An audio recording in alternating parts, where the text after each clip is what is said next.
যে ধর্মের সম্পর্কে শুধুমাত্র উচ্চ মাধ্যমিকের দর্শন বইতে পাওয়া যায় না, সেই ধর্মকে নাকি প্রাচীন ধর্ম বলা হয়। ভাবা যায়। বিনা কারণে মানুষকে জ্বালিয়ে পুড়ে মেরে ফেলে, সেটা বলে আবার শান্তির ধর্ম।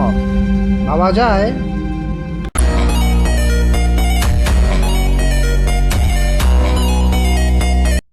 মামনি আগে কি বলছে শুনে নি, তারপর রিপ্লাই দিচ্ছি। আমাদের ভারতবর্ষের বিশেষ করে পশ্চিমবঙ্গে একটা দাবি উঠতেছে, দাবিটা হচ্ছে যে সব হিন্দুরা এক হোক। তো আমি তোমাদেরকে বলে যাচ্ছি, শোনো, তোমরা যে স্লোগানটি দিচ্ছ সব হিন্দুরা এক হোক, তো বলছি সব হিন্দুরা এক হয়ে কি করবে বলো তো? কি করবে? একটা সত্যি বাট কতুর্কিতা কথাটি বলবো।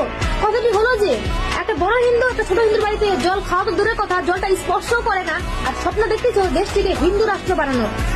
তো বলছি শোনো, আগে না নিজের ভিতরে বোনাবনিটা ঠিক করে নাও, আগে নিজের ভিতরে বোনাবনিটা ঠিক করে।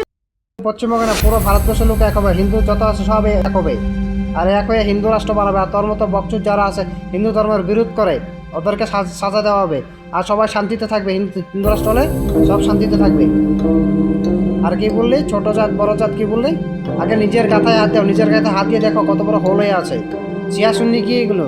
সিয়াশুনির বিষয়ে বলো, আমি যদি বলি অনেক খারাপ করে বলবো, তারপর গাথায় লাগবে, মাথা ব্যথা করবে। তারপর তাও একটু বলছি, ভারতবর্ষ ছেড়ে যত রাষ্ট্র আছে, বাংলাদেশ, পাকিস্তান, আফগান যত আছে সব শিয়া সুন্নির ছায়া দেখতে পারেন, ছায়া দেখলে গুলি মেরে দেয়।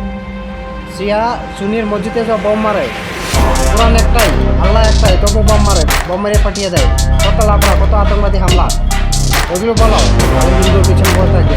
ভিডিওটা কমেন্ট করে শেয়ার করে দাও তোমরা।